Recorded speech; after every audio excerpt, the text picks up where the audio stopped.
गुरुदेव और माँ गायत्री के चरणों में कोटि कोटि नमन। आप सभी को प्रणाम। पतंजलि योग का तत्वदर्शन, इसमें पूज्य गुरुदेव ने पतंजलि के द्वारा प्रतिपादित योग के बारे में बताया है। महर्षि पतंजलि के जन्म के बारे में एक धार्मिक कहानी आती है। कहा जाता है कि बहुत समय पहले की बात है कि सभी ऋषि मुनि भगवान विष्णु के पास पहुंचे और बोले, भगवान आपने धन्वंतरी का रूप लेकर शारीरिक रोगों के उपचार के लिए आयुर्वेद दिया, लेकिन अभी भी पृथ्वी पर लोग काम, क्रोध और मन की वासनाओं से पीड़ित हैं। इन सभी विकारों से मुक्ति का तरीका क्या है? अधिकतर लोग शारीरिक ही नहीं, मानसिक और भावनात्मक स्तर पर भी विकारों से दुखी होते हैं। भगवान आदिशेष सर्प की शैया पर लेटे हुए थे। उन्होंने ऋषि मुनियों की प्रार्थना सुनकर जागरूकता स्वरूप आदिशेष को महर्षि पतंजलि के रूप में पृथ्वी पर भेज दिया। इस तरह योग का ज्ञान प्रदान करने हेतु पृथ्वी पर महर्षि पतंजलि का अवतार हुआ। तो आइए हम पूज्य गुरुदेव की पुस्तक का श्रवण करते हैं, जिसमें उन्होंने अहिंसा और उसकी परिधि के बारे में क्या बताया है। अहिंसा क्या होती है और उसकी क्या क्या लिमिटेशन होती हैं, ये हम जानते हैं। अहिंसा को धर्म धारणा में प्रमुख स्थान दिया गया है। किसी प्राणी को कष्ट न पहुंचाना साधारणतया अहिंसा का अर्थ होता है, पर बात इतने भर से नहीं बनती। अहिंसा निषेधात्मक शब्द है, यानी किसी के साथ हिंसा ना करना, लेकिन उसका विधेयात्मक यानी एक पॉजिटिव पक्ष भी है, जिसे कि दया करना, करुणा, सेवा, सहायता करना, इसके रूप में उसका अर्थ जाना जाता है। इन सब चीज़ों को करने के लिए कुछ करना पड़ता है, करने से ही पुण्य बन पड़ता है। ना करने पर भावना मात्र से एक कल्पना ही मन पर छाई रह जाती है। उसे यदि चरितार्थ होने का अवसर ना मिले तो मात्र संवेदना में औचित्य का समावेश रहते हुए भी उसका कोई प्रतिफल प्रस्तुत नहीं हो सकेगा। यानी अगर हम अपने मन में किसी के प्रति दया, करुणा, सेवा, सहायता के भाव रखें, लेकिन उसकी सहायता ना करें, उसकी सेवा ना करें, तो सिर्फ मन में भाव रखने से किसी की सेवा नहीं होगी, बल्कि हमें उसके लिए उसका कुछ करना पड़ेगा। अहिंसा का पालन तो पेड़ पर्वत भी करते हैं। वे किसी को कष्ट नहीं पहुंचाते। ये उनकी जड़ता जन्य विवशता है। ऐसी हालत में उन्हें अहिंसक होने का श्रेय कभी नहीं मिलता। प्रकृति के सभी पदार्थ ऐसे हैं जो अपनी जगह पर स्थिर रहते हैं, अपने निर्धारित चक्र पर भ्रमण करते रहते हैं। उनमें ये भावना नहीं रहती जो सचेतन में पाई जाती है। ऐसी दशा में जानबूझकर हिंसा वे नहीं करते।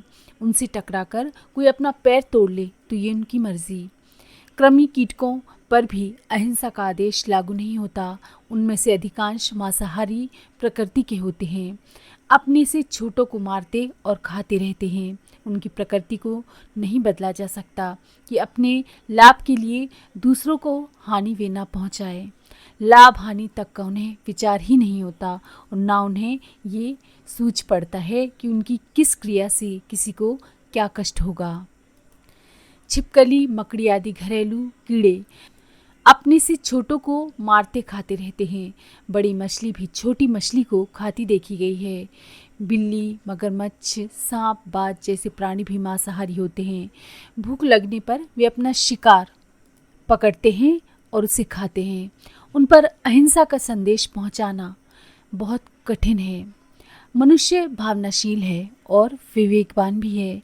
उसे उचित अनुचित का बोध आरंभ से ही मिला है। भावनाशील प्राणी होने के नाते उसके लिए नीति नियम भी यही है कि दूसरे के साथ वैसा ही व्यवहार करे जैसा दूसरों से अपने लिए चाहता है। क्रिया की प्रतिक्रिया होती है। सज्जनता बरतने वाले बदले में वैसा सद्व्यवहार अनेकों द्वारा अपने साथ होते देखते हैं।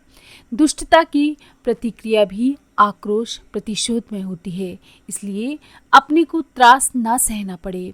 इसका एक ही सही तरीका है कि दूसरों के साथ दुर्व्यवहार ना किया जाए, अन्यथा प्रतिक्रिया एक नहीं तो दूसरे तरीके से होगी और अपना क्रिया कृत्य शब्द भेदी बाण की तरह उसी तरकश में लौटाएगा जहां से निकलकर उसे फेंका था।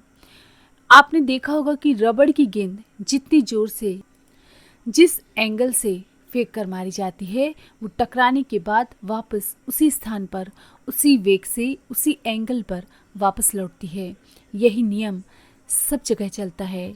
सज्जनों को सहयोग और सम्मान मिलता है, जबकि दुष्ट दुर्जन बदले में प्रतिशोध और तिरस्कार पाते हैं। इसीलिए दूरदर्शी विवेकशीलता का भी यही तकाजा है कि दूसरों के साथ सद्व्यवहार करने में ही अपना भला समझा जाए और वैसा ही आचरण करने के लिए मानस बनाया जाए। एक तरह से देखा जाए तो अहिंसा इस दृष्टि से आत्मरक्षा की ढाल होती है। दूसरों के प्रति उदार रहकर अन्यों को अपने साथ सद्व्यवहार करने के लिए आमंत्रित किया जाता है। हिंसा पर उतारू होकर उसकी प्रतिक्रिया से बचा नहीं जा सकता। जिसे सताया गया है वो दुर्बल एवं प्रतिशोध लेने में असमर्थ हो सकता है, किंतु संसार में दूसरी शक्तियां भी हैं। वे उस अन्याय का बदला लिए बिना आपको छोड़ेंगी नहीं। इसलिए जिन्हें चैन से रहना अभीष्ट है, उन्हें दूसरों को भी चैन से रहने देना चाहिए। अहिंसा से आत्मीयता बढ़ती है। अपनों के साथ दया, करुणा का सद्भाव और ममता का व्यवहार ही बन पड़ता है। माता पिता अपने बच्चों के प्रति अनवरत स्नेह लुटाते हैं और वे उनके साथ सेवा सहायता का व्यवहार सहज स्वाभाविक करते रहते हैं। ये सब उनके सहज स्वभाव में आ जाता है। एहसान जताने, पुण्य करने जैसा कोई भी भाव उनके मन में नहीं उठता।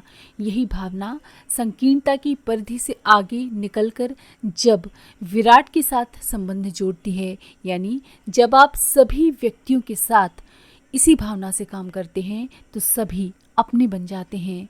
जो अपना है वो स्नेह, सद्भाव, सहायता का पात्र बन ही जाता है। आत्मीयता का एक पक्ष दया और करुणा है। ये भी विकसित मन में सहज स्वभावतः चल पड़ता है। सहायता का बदला सहायता के रूप में मिलते देखकर प्रेम का प्रत्युत्तर प्रेम में पाकर प्रसन्नता का ठिकाना नहीं रहता। इस प्रकार अहिंसा का प्रतिफल हाथों हाथ मिलता है। ये नकद धर्म है जिसके आधार पर जियो और जीने दो, बढ़ो और पढ़ने दो का सिद्धांत सहज ही चरितार्थ होता चला जाता है। क्या किसी व्यक्ति को कष्ट पहुंचाना अहिंसा है? ऐसा नहीं है। अहिंसा में कष्ट नहीं, औचित्य मुख्य है। डॉक्टर अस्पताल में ढेरों रोगियों की ऑपरेशन करता है, कितनों को वो सुई चिभाता है। मोटी दृष्टि से ये हिंसा हुई, पर ऐसा है नहीं।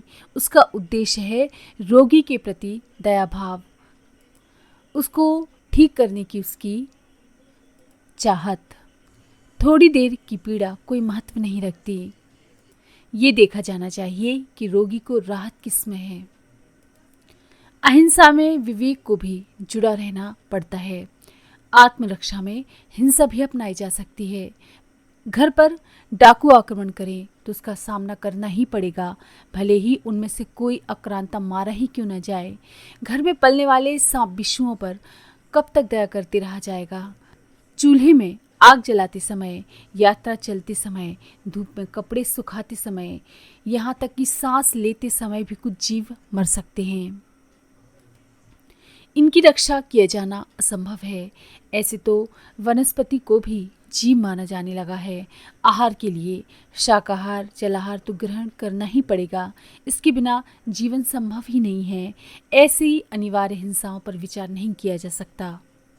हिंसा वहाँ से आरंभ होती है जहाँ दूसरों को पराया समझकर अपने संकीर्ण स्वार्थ की सिद्धि के लिए अनीतिपूर्वक दूसरों को कष्ट पहुंचाया जाए, जिनसे निर्दोषों को उत्पीड़न सहना पड़े, जिसके साथ अनीति का आधार जुड़ा हुआ हो।